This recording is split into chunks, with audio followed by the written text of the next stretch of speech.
दोस्तों, अरविंद केजरीवाल की गिरफ्तारी जिस तरीके से ईडी के द्वारा करवाई गई है, इस मामले में अब मोदी सरकार घिरती हुई दिखाई दे रही है। दरअसल जिस तरीके से अरविंद केजरीवाल को गिरफ्तार किया गया और वो भी चुनाव से पहले, इसको लेकर पहले ही सवाल खड़े हो रहे थे, लेकिन अब मीडिया ने खुद मोदी सरकार को एक्सपोज कर दिया है और यह बता दिया है कि अरविंद केजरीवाल को गिरफ्तार करना सिर्फ शराब घोटाला नहीं, इसके पीछे एक बहुत बड़ी वजह है जो आगे हम आपको बताएंगे। और इसको लेकर मीडिया के द्वारा एक वीडियो भी जारी किया गया है और इसमें वो तमाम चीजें बताई गई हैं। आगे ये वीडियो हम आपको दिखाएंगे। साथ ही साथ एक और बड़ी खबर आ रही है दोस्तों, बीजेपी के राष्ट्रवाद को लेकर के। आप सब जानते होंगे बीजेपी के नेता अक्सर कोई भी अगर कुछ भी मोदी सरकार के खिलाफ बोलता है तो उसको या तो मतलब जो है देश से बाहर जाने की हिदायत देते हैं या फिर उसको एंटी नेशनल करार देते हैं, जैसा कि लोग सोशल मीडिया पर आरोप लगाते हैं। लेकिन इसी बीच बीजेपी जो अपने आप को सबसे बड़ी राष्ट्रवादी पार्टी बताती है, उस बीजेपी की पोल एक बार फिर खुल गई है।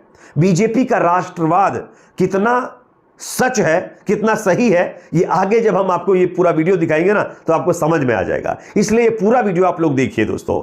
आगे बढ़ने से पहले आपसे एक छोटी सी रिक्वेस्ट करेंगे, अगर आप भी चाहते हैं दोस्तों कि हमारे देश में जिस तरीके से इलेक्टोरल बॉन्ड वाला घोटाला सामने आया है, इसकी निष्पक्ष जांच होनी चाहिए, वो भी सुप्रीम कोर्ट की निगरानी में। अगर मेरी इस राय से आप सहमत हैं तो कमेंट सेक्शन में अपना फीडबैक जरूर दीजिए। वीडियो को ज्यादा से ज्यादा लाइक करिए, शेयर करिए, चैनल पर नए तो सब्सक्राइब जरूर कर लीजिए। बात करेंगे पहली खबर की। सबसे पहले मैं आप लोगों को स्क्रीन के ऊपर एक वीडियो दिखाना चाहता हूं जो कि मीडिया के द्वारा रिलीज किया गया है। एक मीडिया के बड़े पत्रकार ये बता रहे हैं कि आखिरकार मोदी सरकार या फिर ईडी ने अरविंद केजरीवाल को टारगेट क्यों किया और इनकी गिरफ्तारी लोकसभा चुनाव से पहले क्यों हुई है। पहले वीडियो देखिए, उसके बाद इसकी चर्चा करेंगे।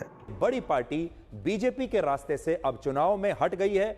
एक ऐसी पार्टी हट सकती है रास्ते में से जो कि राष्ट्रीय पार्टी है, जो बहुत तेजी से उभर रही थी। और अरविंद केजरीवाल सिर्फ एक या दो राज्यों के नेता नहीं बल्कि एक राष्ट्रीय नेता के तौर पर बहुत तेजी से उभर रहे थे, राष्ट्रीय राजनीति का एक बड़ा चेहरा बन गए थे।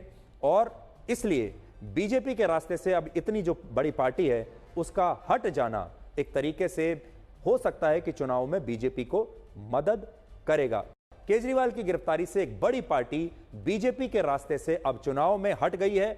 एक ऐसी पार्टी दोस्तों, आप लोगों ने यह वीडियो देख लिया। यह वीडियो उसी चैनल के एक पत्रकार का है जो अब तक इलेक्टोरल बॉन्ड वाले मामले में चुप्पी साध कर बैठा हुआ था। जिस तरीके से तमाम मुद्दों पर मुंह खोल करके इस चैनल के पत्रकार आकर के अलूल जलूल बयानबाजी करने लगते हैं ना, उसी पत्रकार के जरिए आप देख सकते हैं किस तरीके से अरविंद केजरीवाल की गिरफ्तारी को लेकर के यह बहुत बड़ा खुलासा किया जा रहा है। शराब घोटाला तो एक बहाना है, असली मकसद लोकसभा चुनाव से अरविंद केजरीवाल को हटाना है। आप देख लीजिए कि किस तरीके से सुधीर चौधरी ने यह साबित कर दिया है और यह अपने चैनल के माध्यम से, अपने शो के माध्यम से बताने की कोशिश की है कि दरअसल अरविंद केजरीवाल को लोकसभा चुनाव 2024 से पहले क्यों अरेस्ट किया गया है। क्योंकि अरविंद केजरीवाल एक राष्ट्रीय नेता बन रहे थे, उनकी पार्टी देश के अंदर अच्छी पकड़ बना रही थी और मोदी सरकार के लिए यह एक चिंता वाली बात थी, इसलिए उनको रास्ते से हटाने की कोशिश की गई है। अब आप बताइए, इस तरीके से अगर चीजें की जाएंगी तो क्या निष्पक्ष चुनाव से आप उम्मीद कर सकते हैं? निष्पक्ष चुनाव होंगे ऐसी आप उम्मीद करेंगे?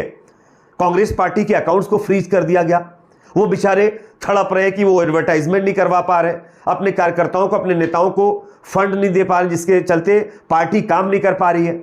और दूसरी तरफ अरविंद केजरीवाल को अरेस्ट करवा लिया गया है। कई नेताओं के ऊपर महबूबा मुफ्ती ने भी आरोप लगाया है कि उनके मतलब जो है फैमिली को भी ईडी के द्वारा परेशान किया जा रहा है। तो विपक्षी पार्टियों को टारगेट चुनाव से पहले करना यह दर्शाता है कि दरअसल इशारा क्या है और किस तरीके से, जैसा कि विपक्षी पार्टियों का कहना है कि देश के अंदर एक अघोषित आपातकाल जैसी स्थिति बनाने की कोशिश की जा रही है लोकसभा चुनाव जीतने के लिए। इस पर भी आपकी क्या राय कमेंट सेक्शन में बताइए। यहां पर एक और खबर जो कि इसी से जुड़ी हुई सामने आ रही है, मैं आपको स्क्रीन पर खबर दिखा रहा हूं, आप देख सकते हैं। अरविंद केजरीवाल को लेकर के मुझे कोई दुख नहीं होता है, केजरीवाल ने कभी मेरी बात नहीं मानी, ये कहना है समाज सेवी अन्ना हजारे का, जो कई सालों से एक गहरी नींद में अब तक सोए हुए पड़े थे। और अचानक अरविंद केजरीवाल की जब गिरफ्तारी हो जाती है तब अन्ना हजारे आकर के मीडिया के सामने बयानबाजी करना शुरू कर देते हैं। वही अन्ना हजारे जो अपने आप को भ्रष्टाचार के खिलाफ लड़ने वाले एक बड़े समाजसेवी मानते हैं। आप सोचिए, इलेक्टोरल बॉन्ड का घोटाला सामने आया, अन्ना हजारे की नींद नहीं टूटी। इससे पहले कई घोटाले देश के अंदर देखने को मिले, अन्ना हजारे की नींद नहीं टूटी। देश के अंदर किस तरीके से माहौल खराब किया जा रहा है उस पर अन्ना हजारे कुछ नहीं बोले। मणिपुर के अंदर आज किस तरीके से सिचुएशन आउट ऑफ कंट्रोल चल रही है उस पर अन्ना हजारे कुछ नहीं बोले। लेकिन जैसे ही दिल्ली का मामला सामने आया, अरविंद केजरीवाल का मामला सामने आया, अब अन्ना हजारे अपनी नींद से जाग गए हैं और वो अरविंद केजरीवाल की गिरफ्तारी पर जो है ना दुखी होने की बात कर रहे हैं। अब आप सोचिए कि इस तरीके से आज हमारे देश के अंदर कुछ समाजसेवी लोग एक ढोंग बनकर रह गए हैं। लोग लगातार इस तरीके की बातें सोशल मीडिया पर कह रहे हैं। अगली खबर जो कि सामने आ रही है दोस्तों, बीजेपी के राष्ट्रवाद से जुड़ी हुई। आप सब जानते होंगे बीजेपी अपने आप को एक राष्ट्रवादी पार्टी मानती है या नहीं है ये आप सब देख रहे होंगे, लेकिन दावा जरूर करती है। दरअसल बीजेपी ये कहती है कि वो उसके सामने राष्ट्र सर्वोपरि है, उसके बाद दूसरी चीजें।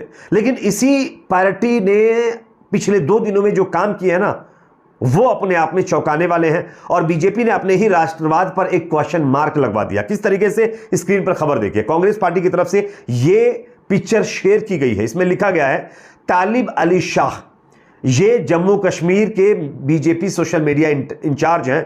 इनके ऊपर लश्कर ए तैयबा के साथ कनेक्ट होने के आरोप लगे हैं।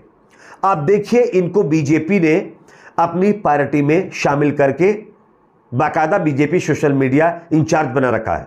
दूसरा, संजय सरोज बीजेपी के नेता हैं। हाल ही में इनको कल जो है बीजेपी ने पार्टी में शामिल किया है। लश्कर ए तैयबा के लिए टेरर फंडिंग मामले में भी इनको जो है पकड़ा जा चुका है। अब ये दोनों नेताओं के लिंक किससे हैं? एक दहशतगर्द संगठन से, एक आतंकवादी संगठन से, और उसी संगठन से जुड़े हुए, उनसे कनेक्टिविटी रखने वाले इन दोनों नेताओं को पार्टी में बीजेपी ने जगह दी है। अब आप बताइए, अगर बीजेपी के लिए राष्ट्र सर्वोपरि होता तो क्या जो नेता टेरर से उनकी कनेक्टिविटी पहले रह चुकी है उनको अपनी पार्टी में शामिल करते हैं? ये अपने आप में एक बहुत बड़ा सवाल है, लेकिन आज इस पर कोई बात नहीं करने के लिए तैयार है। खैर, इस पर आप लोगों की क्या राय है कमेंट सेक्शन में बताइए। वीडियो को ज़्यादा से ज़्यादा लाइक करिए, शेयर करिए, चैनल पर नए तो सब्सक्राइब जरूर करें। आज के लिए इतना ही दोस्तों, मिलते हैं कुछ और खबरों के साथ।